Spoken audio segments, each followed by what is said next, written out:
Bem-vindo ao canal.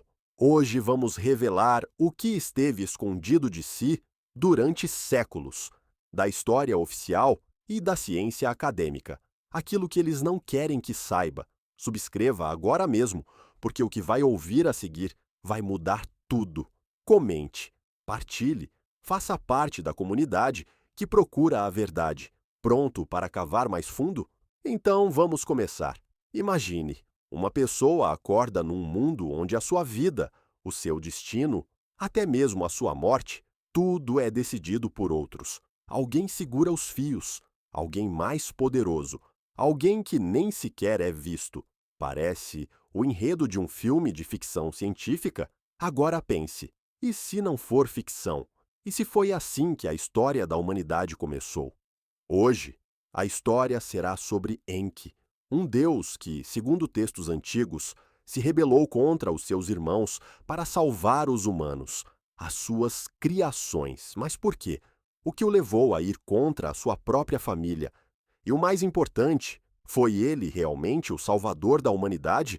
Ou foi apenas mais um jogo dos deuses, no qual os humanos são peões? Antes de mergulharmos nas profundezas desta história sombria, vale a pena perguntar: os espectadores sabem que a civilização antiga surgiu do nada? Literalmente. Os arqueólogos ainda não conseguem explicar como um povo que vivia em condições primitivas de repente começou a construir cidades, a criar sistemas complexos de irrigação, a inventar a escrita e a matemática. É como se alguém tivesse premido o botão de avanço rápido na evolução. Os povos antigos deixaram a resposta eles mesmos. Escreveram sobre deuses que desceram dos céus, sobre aqueles que vieram das estrelas, sobre aqueles que criaram o homem não por amor, mas por necessidade. Os humanos eram a força de trabalho, escravos, uma experiência. E entre esses deuses havia um que decidiu que isso era injusto. O seu nome era Enki. Mas antes de descobrirmos por que Enki se rebelou, vale a pena mergulhar no contexto. Quem eram esses deuses? Por que vieram à Terra? E o que queriam dos humanos? Estas perguntas não são apenas interessantes, são fundamentais. Porque se os povos antigos disseram a verdade, então toda a nossa história, toda a nossa religião, toda a nossa identidade é uma mentira. Mesopotâmia, a terra entre dois rios, o Tigre e o Eufrates. Hoje é o Iraque, um país dilacerado por guerras e caos, mas há milhares de anos foi o lugar onde a civilização nasceu, onde os humanos começaram a escrever, a construir, a sonhar. Mas por que aqui? Porque foi neste lugar que os deuses decidiram criar a sua experiência. Os textos antigos dão uma resposta que soa à ficção científica. Os deuses vieram à Terra em busca de ouro, não para ornamentos, não para riqueza, para sobrevivência.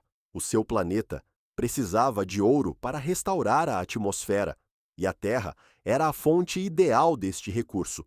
Mas a extração de ouro é um trabalho árduo, e os deuses não queriam fazê-lo eles mesmos, por isso criaram os humanos, híbridos entre o seu ADN e o ADN das criaturas primitivas que já viviam na Terra. Os humanos foram geneticamente projetados para um único propósito: trabalhar, cavar, servir, e no início, tudo correu como planeado. Os humanos trabalhavam nas minas, nos campos, nos templos, não faziam perguntas, não se rebelavam, apenas existiam. Mas entre os deuses, havia um que via algo mais nos humanos: Enki, o deus da sabedoria e da água, aquele que participou diretamente na criação do homem. Ele viu o potencial dos humanos, ele viu a sua consciência e começou a duvidar. Será que o que os deuses estão a fazer é correto? Têm eles o direito de manter estas criaturas em escravidão? O seu irmão, Enlil, o deus do ar e governante supremo dos deuses na Terra, não partilhava destas dúvidas. Para ele, os humanos eram ferramentas, nada mais. E quando os humanos começaram a multiplicar-se, quando o seu número se tornou uma ameaça, Enlil tomou uma decisão. A humanidade deve ser destruída. Um dilúvio, uma catástrofe global que varreria todos os humanos da face da Terra, e ninguém os deveria avisar. Mas Enki não podia permitir que isso acontecesse. Ele sabia que o dilúvio estava a chegar. Ele sabia que o seu irmão não iria parar. E ele fez o que era proibido. Avisou um humano, um rei sábio, que Enki escolheu como a última esperança da humanidade. Ele disse-lhe para construir uma arca, para salvar a sua família, para salvar os animais, para salvar o futuro. Isto não é apenas um mito. É uma história sobre escolha, sobre o fato de que, mesmo entre os deuses, há aqueles capazes de compaixão. Mas foi realmente bondade? Ou talvez Enki tivesse os seus próprios motivos? Talvez ele visse na humanidade algo que pudesse usar? Estas perguntas permanecem sem resposta. Mas uma coisa é clara: sem Enki, os humanos não estariam aqui. A sua opinião é importante. Escreva nos comentários. Acredita que os deuses criaram a humanidade? Isto não é apenas um comentário, é a sua voz na discussão sobre o significado da origem humana. Ainda não subscreveu? Faça-o agora. Estão para vir 9 novos capítulos sobre Enki, os deuses e os segredos que nos foram escondidos. No próximo capítulo, a história será sobre quem realmente são estes deuses, de onde vieram, o que os trouxe à Terra e por que a sua presença ainda permanece um dos maiores mistérios da história. A história sombria está apenas a começar. Deuses dos céus. Esta expressão soa como algo de um romance de ficção científica, mas, para os povos antigos, era uma realidade. Eles não apenas acreditavam nestas criaturas, eles viam-nas, serviam-nas, temiam-nas. Mas quem eram realmente estes deuses? Divindades? Extraterrestres? Ou algo completamente diferente? Vamos começar com o que os próprios textos antigos dizem. A palavra usada para descrever estes deuses traduz-se como aqueles que desceram dos céus para a terra, não aqueles que sempre estiveram aqui, não aqueles que surgiram do nada, precisamente desceram. Isto é importante, porque significa que vieram de outro lugar, de um lugar diferente, talvez de outro planeta. Os povos antigos descreviam os deuses como seres altos e poderosos que possuíam tecnologias que pareciam magia. Eles podiam voar em barcos celestiais, podiam criar vida, podiam controlar a natureza. Para os humanos primitivos, isto parecia um poder divino. Mas, e se fosse apenas ciência avançada? Investigadores modernos afirmam que estes deuses eram extraterrestres de um planeta distante, com uma órbita invulgar que se aproxima da Terra uma vez a cada vários milhares de anos. Esta teoria gera muita controvérsia, mas explica muitas coisas incompreensíveis. Por exemplo, por que os povos antigos sabiam de planetas que não podem ser vistos a olho nu? Por que os seus conhecimentos astronômicos eram tão precisos? Mas voltemos aos próprios deuses. Segundo os textos antigos, eles chegaram à Terra há cerca de 450 mil anos. A sua missão era simples: extrair ouro. Inicialmente, este trabalho era feito pelos próprios deuses, mas após 100 mil anos, eles rebelaram-se. O trabalho era demasiado árduo, e então Enki propôs uma solução: criar uma força de trabalho, criar o homem.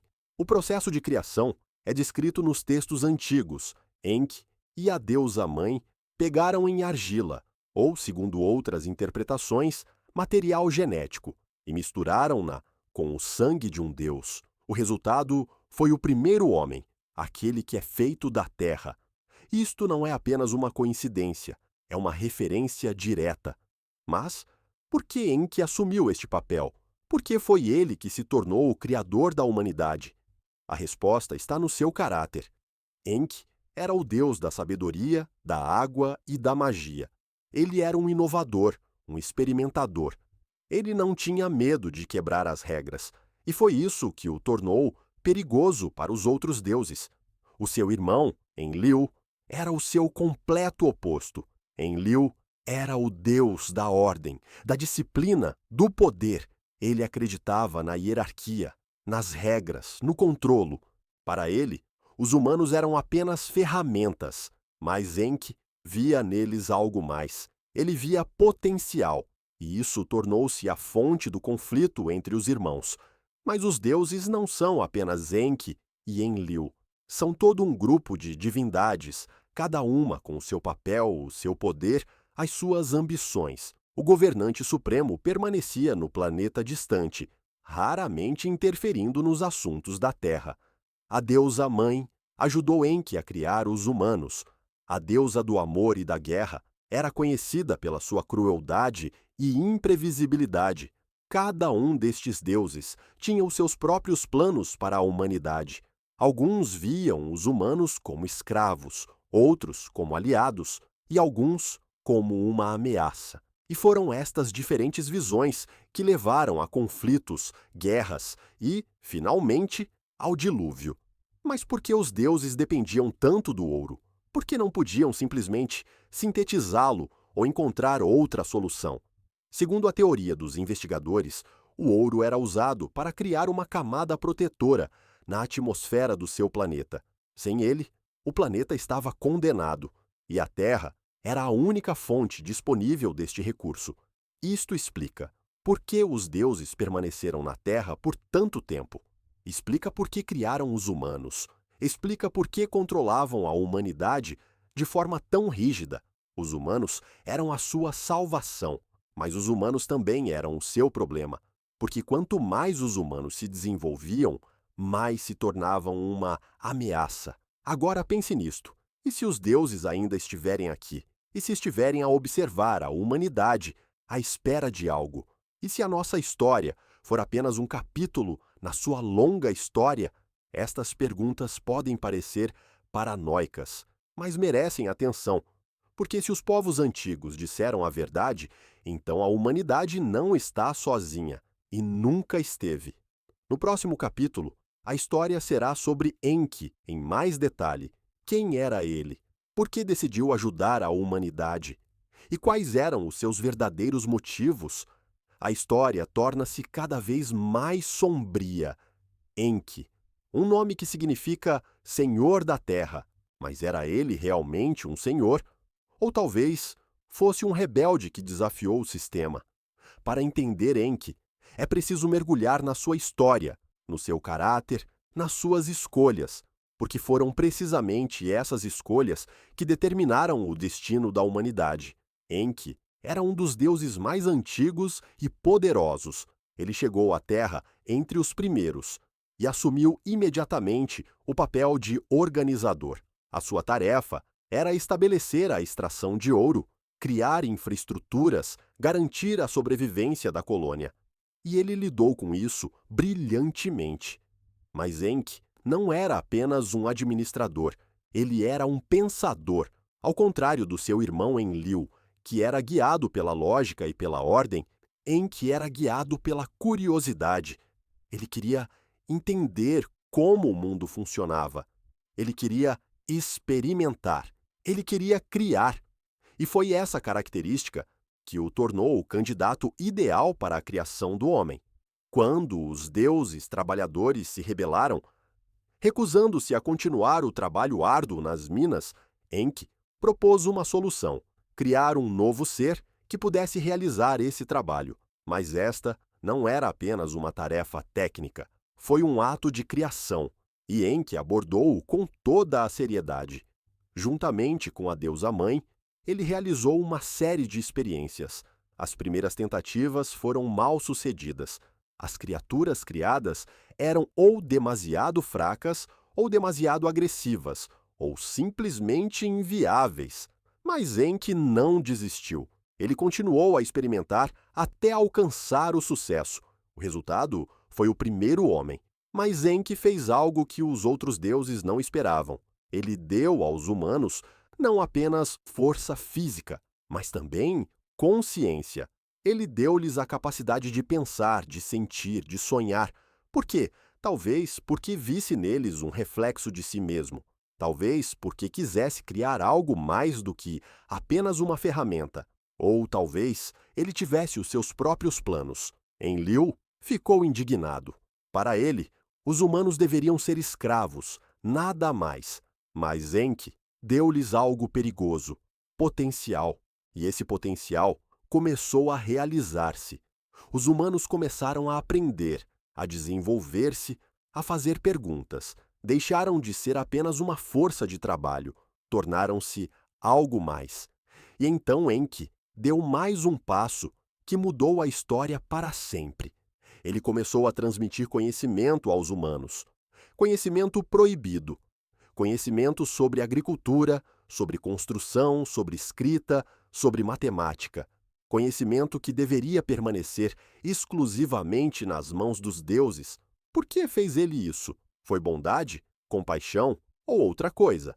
Alguns investigadores acreditam que Enki via a humanidade como aliada, que ele entendia que os deuses não eram eternos e precisavam de apoio. Outros afirmam que Enki simplesmente gostava de experimentar e queria ver até onde os humanos podiam chegar. E outros ainda dizem que ele tinha motivos pessoais.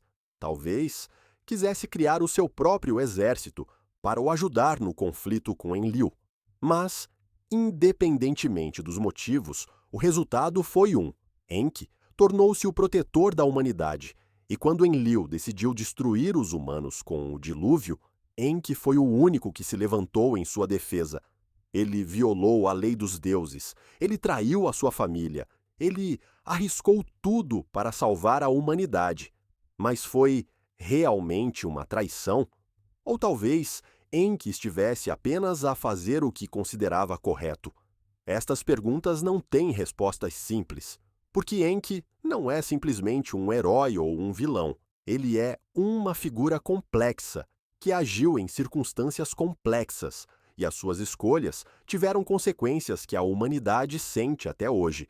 No próximo capítulo, a história será sobre Enlil, o irmão de Enki, que se tornou o seu principal inimigo. Quem era ele? Por que odiava tanto a humanidade? E o que o levou a tomar a decisão sobre o dilúvio? A história sombria continua. Enlil, um nome que significa Senhor do Ar, o governante supremo dos deuses na terra, o deus da ordem, da disciplina, do poder, mas também o deus que decidiu destruir a humanidade. Quem era ele realmente? Um tirano que não tolerava a desobediência? Ou um pragmático que fazia o que considerava necessário? Para entender Enlil, é preciso entender a sua posição. Ele não era mau no sentido clássico. Ele não se deleitava com o sofrimento. Ele simplesmente acreditava na ordem, nas regras, na hierarquia. E para ele, os humanos eram uma violação dessa ordem. Quando Enki criou os humanos, Enlil inicialmente não se opôs. Ele via neles uma ferramenta útil. Eles podiam trabalhar nas minas, nos campos, nos templos, podiam libertar os deuses do trabalho árduo. Mas depois, algo correu mal. Os humanos começaram a multiplicar-se, o seu número crescia, e eles começaram a tornar-se um problema. Textos antigos descrevem como Enlil se queixava do barulho que os humanos faziam. Pode parecer uma ninharia, mas na verdade era uma metáfora. O barulho é o caos, é a perturbação da ordem, é uma ameaça ao controlo. E Enlil não podia tolerar isso. Mas havia outra razão. Os humanos começaram a desenvolver-se demasiado depressa. Começaram a aprender, a construir, a criar, começaram a fazer perguntas. E o pior de tudo, começaram a misturar-se com os deuses. Alguns deuses tomavam mulheres humanas como esposas. Nasciam híbridos, semideuses, semi-humanos. E isso era inaceitável. Para Enlil, não era apenas uma violação das regras, era uma ameaça à própria essência dos deuses. Se os humanos continuassem a desenvolver-se, se continuassem a misturar-se com os deuses, o que aconteceria? Não se tornariam eles iguais aos deuses? Não os substituiriam? Estas questões assustavam Enlil, e ele decidiu agir. Primeiro, Ele tentou limitar a humanidade de outras formas, enviou doenças, fome, secas, mas os humanos sobreviviam, adaptavam-se, continuavam a reproduzir-se, e então Enlil tomou a decisão final. A humanidade devia ser destruída completamente, sem exceções. O dilúvio, uma catástrofe global que varreria todos os humanos da face da Terra. Enlil sabia que o dilúvio se aproximava. Sabia que era um fenômeno natural, ligado à órbita de um planeta distante, e decidiu usá-lo. Ordenou a todos os deuses que guardassem silêncio. Ninguém devia avisar os humanos. Ninguém os devia ajudar. Mas Enki não podia permitir que isso acontecesse.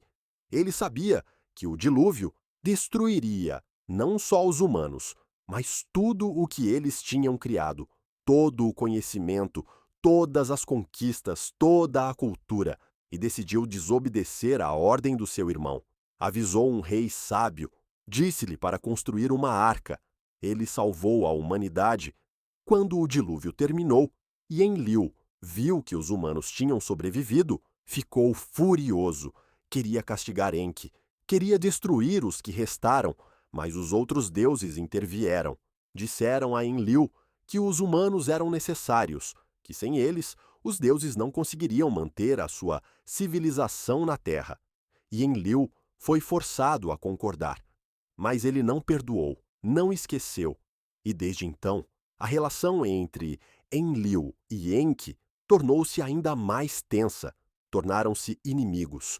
E a humanidade encontrou-se no meio deste conflito. Agora, pensem nisto. Será que Enlil era um tirano? Ou estava apenas a fazer o que considerava necessário para a sobrevivência da sua raça? Pode ele ser condenado por defender os interesses dos deuses? Estas perguntas não têm respostas simples, porque Enlil, tal como Enki, era uma figura complexa que agia em circunstâncias complexas. No próximo capítulo, a história aprofundará o dilúvio. O que foi realmente? Uma catástrofe natural? Um castigo divino? Ou algo completamente diferente? A história sombria continua. O dilúvio, uma das histórias mais famosas da história da humanidade. Está presente em quase todas as culturas, todas as religiões, todas as mitologias. Todas contam a mesma história sobre uma grande inundação que destruiu o mundo. Mas o que foi realmente? Para a maioria das pessoas, o dilúvio é um mito, uma bela história sobre castigo divino e a salvação dos justos. Mas e se não for um mito? E se realmente aconteceu? E se não foi uma catástrofe natural, mas um ato deliberado de genocídio? Textos antigos fornecem uma descrição detalhada do que aconteceu. Segundo a epopeia, os deuses decidiram destruir a humanidade porque esta se tornara demasiado numerosa e barulhenta. Enlil, o governante supremo, ordenou a todos os deuses que guardassem silêncio. Ninguém devia avisar os humanos do que estava para vir. Mas Enki não podia permitir que isso acontecesse. Ele sabia que o dilúvio destruiria não só os humanos, mas tudo o que eles tinham criado, todo o conhecimento, todas as conquistas, toda a cultura. E decidiu desobedecer à ordem. Foi ter com um rei sábio, que ele escolheu como a última esperança da humanidade.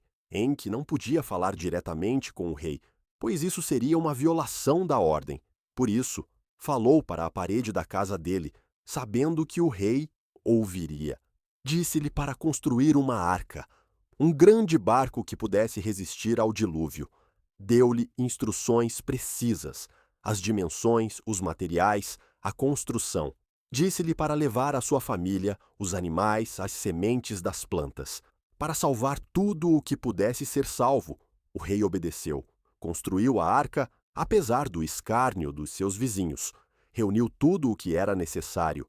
E quando o dilúvio começou, ele estava pronto. A água subiu, as cidades foram inundadas, as pessoas morriam aos milhares, mas o rei e a sua família sobreviveram. O dilúvio durou 40 dias e 40 noites.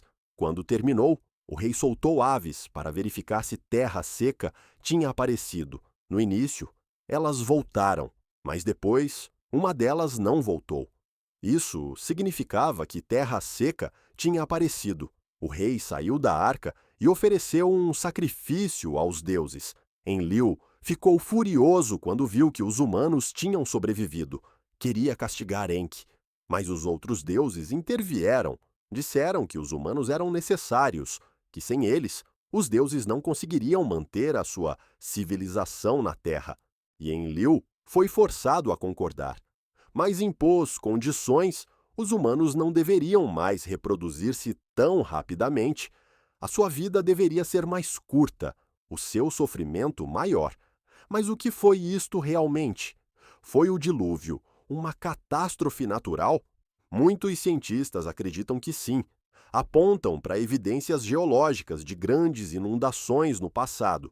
Por exemplo, a inundação do Mar Negro há cerca de 7.500 anos, ou o derretimento dos glaciares no final da última idade do gelo.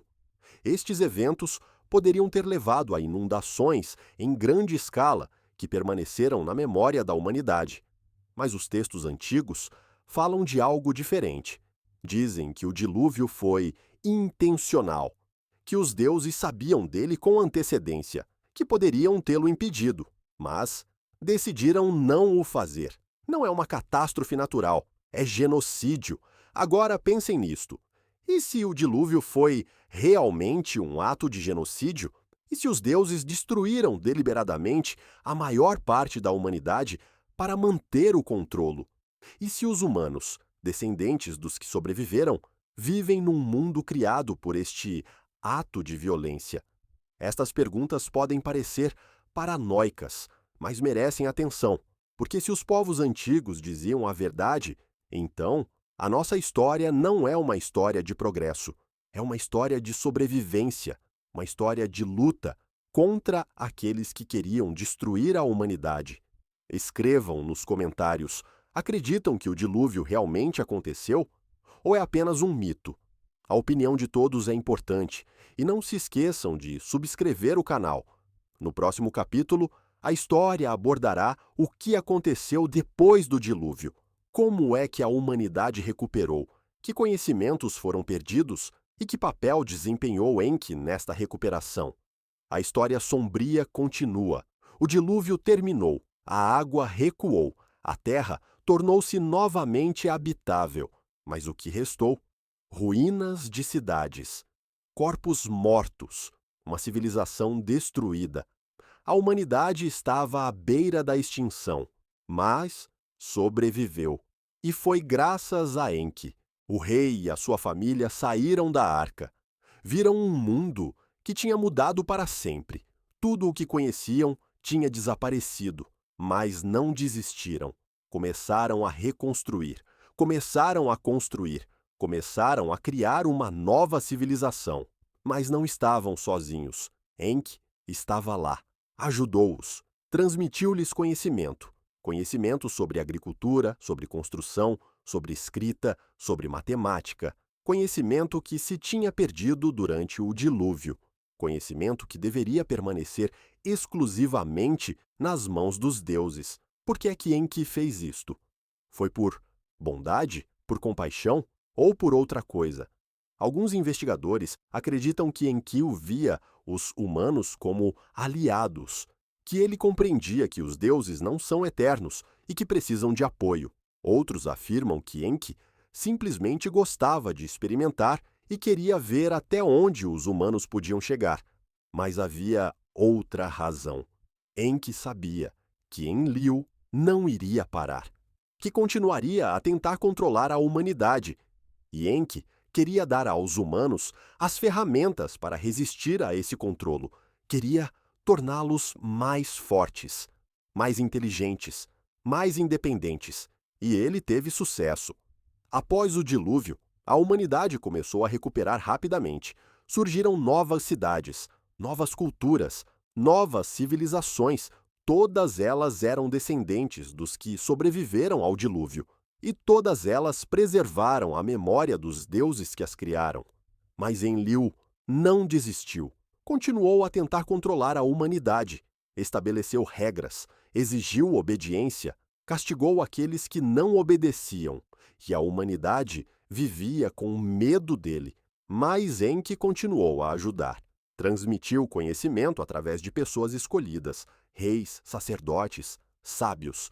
Ensinou-lhes os segredos da natureza, da magia, da ciência, fez deles intermediários entre os deuses e os humanos, e foram precisamente estas pessoas que se tornaram a base da nova civilização. Mas foi isto realmente uma ajuda? Ou será que Enki estava apenas a criar uma nova forma de controlo? Porque conhecimento é poder, e quem controla o conhecimento, controla as pessoas. Talvez Enki tenha apenas substituído um tipo de escravidão por outro? Estas perguntas não têm respostas simples, porque Enki, como todos os deuses, era uma figura complexa, não era nem completamente bom, nem completamente mau. Era um pragmático que fazia o que considerava necessário, e as suas escolhas tiveram consequências que a humanidade sente até hoje. Após o dilúvio, a humanidade mudou, tornou-se mais forte, mais inteligente, mais organizada. Mas também se tornou mais dependente dos deuses, porque os deuses controlavam os recursos, a tecnologia, o conhecimento, e sem eles, a humanidade não podia sobreviver. Mas houve outra mudança. As pessoas começaram a fazer perguntas, começaram a duvidar, começaram a procurar respostas, e foi isso que as tornou perigosas, porque quem faz perguntas não pode ser totalmente controlado. Agora, o autor quer que os espectadores escrevam novamente nos comentários. O que pensam? A recuperação após o dilúvio foi uma verdadeira salvação ou foi apenas uma nova forma de controlo? A opinião de todos é importante. No próximo capítulo, a história abordará o conhecimento proibido que Enki transmitiu à humanidade. Que conhecimento era esse? Por que foi proibido? E que consequências teve? A história sombria continua. Conhecimento. É o que distingue os humanos dos animais. É o que faz dos humanos humanos. Mas e se algum conhecimento não se destina à humanidade? E se há coisas que os humanos não deveriam saber? Textos antigos falam de conhecimento proibido que Enki transmitiu à humanidade. Mas que conhecimento era esse? E por que foi proibido? Segundo os textos antigos, Enki transmitiu aos humanos conhecimento sobre muitas coisas, sobre agricultura, como cultivar plantas, como criar animais, sobre construção, como construir casas, templos, cidades, sobre escrita, como registrar informação, como preservar conhecimento, sobre matemática, como contar, como medir, como planear. Mas havia outro tipo de conhecimento, mais sombrio, mais perigoso. Conhecimento sobre magia, sobre rituais, sobre como comunicar com os deuses, sobre como controlar a natureza, sobre como criar vida. Este conhecimento era proibido, porque dava aos humanos um poder que os podia igualar aos deuses. Um dos conhecimentos mais importantes que Enki transmitiu aos humanos foi o conhecimento sobre as leis divinas. É uma palavra antiga, difícil de traduzir. Significa algo como leis divinas ou princípios cósmicos. É o que torna a civilização possível. São as regras, as tecnologias, as instituições que permitem que uma sociedade funcione. Enki possuía muitas dessas leis e transmitiu algumas delas aos humanos, mas não todas, porque algumas eram demasiado perigosas. Por exemplo, as leis da guerra, as leis da magia, as leis da criação da vida. Estas leis deviam permanecer exclusivamente nas mãos dos deuses, mas Enki não foi o único a transmitir conhecimento aos humanos. Outros deuses também o fizeram. Por exemplo, a deusa do amor e da guerra roubou algumas leis de Enki enquanto ele estava bêbado. Ela levou-as para a sua cidade e tornou-a uma das cidades mais poderosas da Mesopotâmia. Mas por que é que o conhecimento era proibido? Por que é que os deuses não queriam que os humanos o tivessem? A resposta é simples: controlo. Conhecimento é poder, e quem controla o conhecimento controla as pessoas. Se os humanos tivessem o mesmo conhecimento que os deuses, tornar-se-iam iguais aos deuses, e os deuses perderiam o seu poder. Mas Enki não tinha medo disso. Ele acreditava que os humanos mereciam o conhecimento, que eram capazes de o usar sabiamente. Ou talvez ele apenas quisesse ver o que aconteceria se os humanos tivessem acesso a esse conhecimento. Talvez tenha sido mais uma experiência. E o que aconteceu? Os humanos começaram a usar esse conhecimento, começaram a construir cidades, começaram a criar arte, começaram a desenvolver a ciência, começaram a fazer perguntas. E foi isso que os tornou perigosos. Porque quem faz perguntas não pode ser totalmente controlado. Quem tem conhecimento não pode ser totalmente subjugado. E os deuses compreendiam isso. Por isso, tentaram limitar o acesso ao conhecimento. Criaram sacerdotes que eram intermediários entre os deuses e os humanos. Criaram templos onde os textos secretos eram guardados. Criaram rituais que deviam manter o conhecimento em segredo. Mas o conhecimento não pode ser escondido para sempre. Ele espalha-se. É transmitido de geração em geração. E com o tempo, os humanos aprenderam cada vez mais.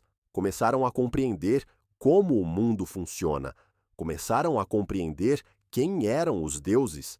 E começaram a compreender que os deuses não são todo-poderosos. Agora pensem nisto. O conhecimento proibido foi uma dádiva ou uma maldição? Tornou a humanidade mais forte ou mais fraca?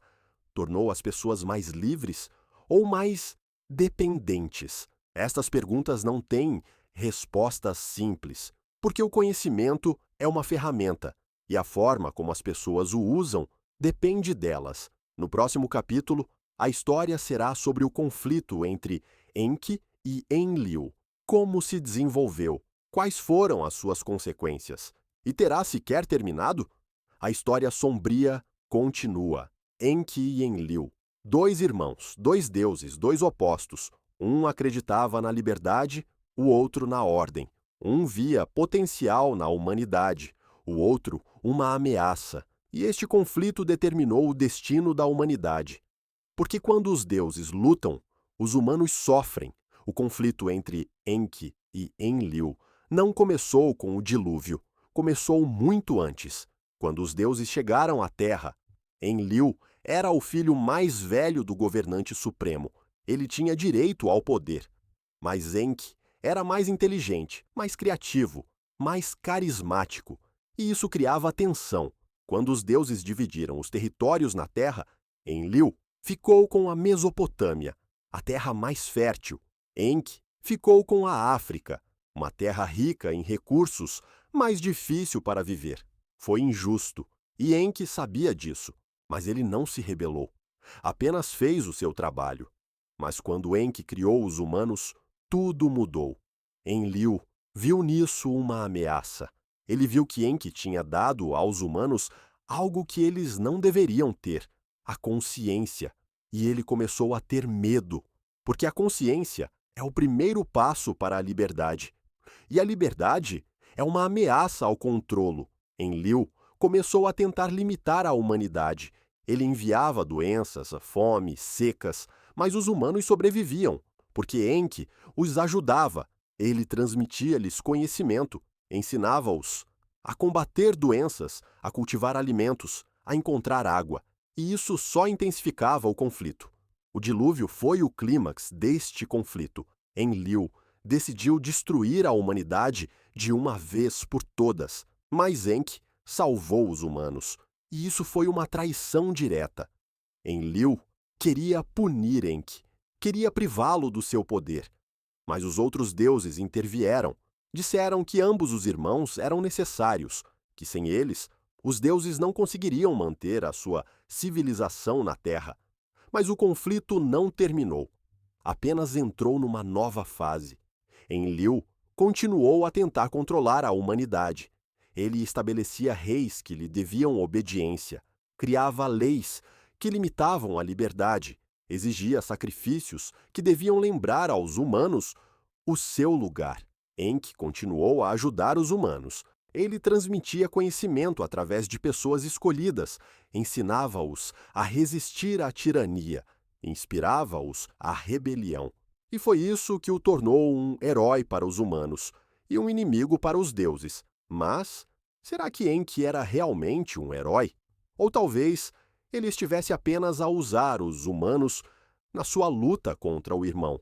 Talvez para ele, os humanos fossem apenas ferramentas na sua guerra pessoal. Estas perguntas não têm respostas simples, porque Enki, como todos os deuses, tinha os seus próprios motivos. O conflito entre Enki e Enlil teve consequências de longo alcance. Levou a guerras entre cidades, levou a uma cisão entre os deuses, levou ao sofrimento dos humanos. Porque quando os deuses lutam, os humanos ficam sempre no meio. Textos antigos descrevem muitas guerras entre cidades que eram dedicadas a diferentes deuses. Estas cidades lutavam umas contra as outras porque os seus deuses lutavam uns contra os outros, e os humanos morriam aos milhares. Mas terá este conflito terminado? Ou talvez continue até hoje? Alguns investigadores acreditam que o conflito entre Enki e Enlil é um conflito arquetípico entre a liberdade e a ordem, entre o caos e o controlo. E este conflito está presente em todas as sociedades, em todas as culturas, em todas as pessoas. Salvação ou controlo. O dilúvio terminou, a humanidade foi salva, mas a que custo? Escrevam nos comentários. Acreditam que os deuses realmente nos salvaram? Ou foi apenas uma nova forma de controlo? Pensem, por que é que as pessoas escolhidas tinham de obedecer aos deuses? O que significa salvos? Recebemos a liberdade? Ou a escravidão com outro nome? A vossa opinião é importante. Escrevam. E não se esqueçam de subscrever. O próximo capítulo revelará toda a verdade sobre o sistema de controlo que está em vigor até aos dias de hoje. No próximo capítulo, a história será sobre o legado de Enki. O que ele deixou à humanidade? Que ensinamentos seus chegaram aos nossos dias e poderão os humanos usá-los hoje? A história sombria continua. Enki desapareceu. Segundo os textos antigos, os deuses deixaram a Terra há milhares de anos. Regressaram ao seu planeta ou partiram para outros mundos, mas o seu legado permaneceu. E o maior legado é o de Enki, porque foi ele quem deu aos humanos aquilo que os torna humanos. O que deixou Enki à humanidade? Primeiro, o conhecimento. Conhecimento sobre agricultura, construção, escrita, matemática.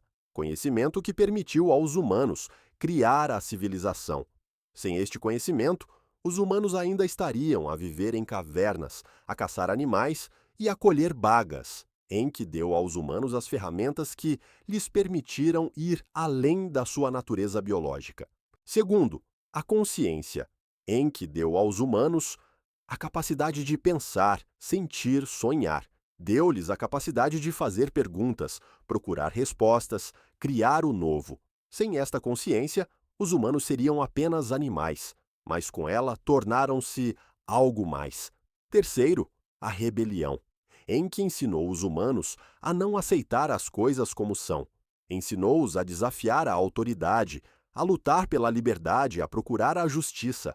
Sem este espírito de rebelião, os humanos ainda seriam escravos, mas com ele, tornaram-se livres. Mas o legado de Enki não são apenas coisas positivas. Ele também deixou problemas à humanidade, porque conhecimento é poder, e o poder pode ser usado tanto para o bem como para o mal. Enki deu aos humanos as ferramentas, mas não lhes deu instruções sobre como usá-las, e os humanos ainda estão a tentar descobrir isso. O legado de Enki está presente em muitas culturas e religiões. Na mitologia grega, ele é refletido no Titã, que roubou o fogo dos deuses e o deu aos humanos. Na tradição bíblica, ele é refletido na serpente, que tentou a mulher a comer o fruto da árvore do conhecimento. Em textos antigos, ele é refletido na deusa da sabedoria, que deu conhecimento aos humanos. Todas estas figuras têm algo em comum: desafiam a autoridade, transmitem conhecimento proibido, ajudam os humanos Yu a tornarem-se mais conscientes, e todas são punidas por isso. Um foi acorrentado a uma rocha onde uma ave lhe bicava o fígado todos os dias. Outro foi amaldiçoado a rastejar sobre o seu ventre. A terceira foi expulsa do reino divino. Mas terão sido estas punições justas? Mereciam estas figuras ser punidas por ajudarem os humanos? Ou talvez os verdadeiros criminosos sejam aqueles que queriam manter os humanos na ignorância? Estas perguntas não têm respostas simples, mas merecem atenção. O legado de Enki também está presente na ciência e tecnologia modernas. Cada vez que os humanos fazem uma nova descoberta, cada vez que criam uma nova tecnologia, estão a continuar o trabalho de Enki. Continuam a procurar conhecimento, a desafiar os limites, a aspirar a mais. Mas os humanos também enfrentam os mesmos problemas que Enki enfrentou. Como usar o conhecimento com sabedoria? Como evitar o abuso de poder? Como garantir que as criações dos humanos não os destruam? Estas questões são tão relevantes hoje como há milhares de anos. Alguns investigadores acreditam que Enki ainda está aqui, que ele observa a humanidade, ajuda, guia. Outros dizem que ele desapareceu para sempre, mas o seu espírito vive em cada pessoa. E outros ainda afirmam que Enki é apenas um símbolo, um arquétipo, uma ideia que ajuda os humanos a compreenderem-se a si mesmos. Independentemente do que seja verdade, uma coisa é clara: o legado de Enki é um legado de conhecimento, consciência e rebelião. É um legado que torna os humanos humanos, e é um legado que deve ser preservado e transmitido às gerações futuras. Agora pensem nisto. O que significa o legado de Enki para os espectadores? Como usam o conhecimento que ele deu à humanidade? Como lutam pela liberdade? Escrevam nos comentários. A opinião de todos é importante. No próximo capítulo, a história será sobre as interpretações modernas da história de Enki. Como ela influencia as pessoas hoje? Que lições podem ser tiradas dela? A história sombria aproxima-se do fim. As pessoas vivem no século XXI. O mundo mudou irreconhecivelmente. A humanidade tem tecnologias com as quais os antigos nem podiam sonhar. As pessoas exploram o espaço, criam inteligência artificial, manipulam genes, mas a história de Enki ainda é relevante. Por quê? Porque fala de algo fundamental, sobre a natureza dos humanos, a sua origem, o seu destino. Investigadores modernos interpretam a história de Enki de diferentes maneiras. Alguns veem nela a verdade literal, provas de que extraterrestres visitaram a Terra no passado e criaram a humanidade. Outros veem nela uma história simbólica, um mito, que ajuda as pessoas a compreenderem-se a si mesmas. E outros ainda veem nela algo intermédio, uma história que contém elementos de verdade, mas que também foi distorcida pelo tempo e por interpretações culturais. Um dos mais famosos investigadores da mitologia antiga afirmava que os deuses eram extraterrestres reais de um planeta distante. Ele traduziu textos antigos e encontrou neles provas de tecnologias avançadas, engenharia genética, viagens espaciais. As suas obras causaram muita controvérsia, mas também inspiraram milhões de pessoas a repensar a história da humanidade. Outros investigadores também apoiam a teoria de que extraterrestres visitaram a Terra no passado. Eles apontam para anomalias arqueológicas, estruturas antigas impossíveis de construir sem tecnologias avançadas, textos antigos que descrevem máquinas voadoras, imagens antigas que se assemelham a astronautas. Mas também há céticos. Eles dizem que todas estas provas podem ser explicadas por fenômenos naturais ou pela criatividade humana, que os textos antigos são apenas mitos, não documentos históricos. Que as pessoas projetam o seu conhecimento moderno no passado e veem o que querem ver, mas, independentemente de os deuses serem extraterrestres reais ou apenas figuras míticas, a história de Enki tem um significado profundo. Ela fala sobre o conflito entre liberdade e controlo, entre conhecimento e ignorância, entre compaixão e crueldade. E estes temas são tão relevantes hoje como há milhares de anos. Pensem no mundo moderno. As pessoas vivem numa era em que a tecnologia lhes dá um poder sem precedentes. Podem criar vida através da engenharia genética.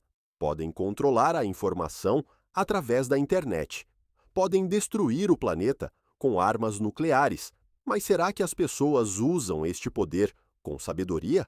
A história de Enki lembra às pessoas que poder sem sabedoria é um perigo, que conhecimento sem ética é uma ameaça, que tecnologia sem compaixão é uma catástrofe. Enki deu às pessoas as ferramentas, mas não lhes deu as instruções. E as pessoas ainda estão a tentar descobrir como usá-las. Mas a história de Enki também dá esperança às pessoas. Mostra que, mesmo nos tempos mais sombrios, há aqueles que estão dispostos a lutar pela justiça, que mesmo quando tudo parece sem esperança, há aqueles que não desistem, que mesmo quando o poder tenta controlar as pessoas, há aqueles que as ajudam a permanecer livres. Hoje, a humanidade enfrenta muitos desafios: alterações climáticas, desigualdade social, instabilidade política, ameaças tecnológicas.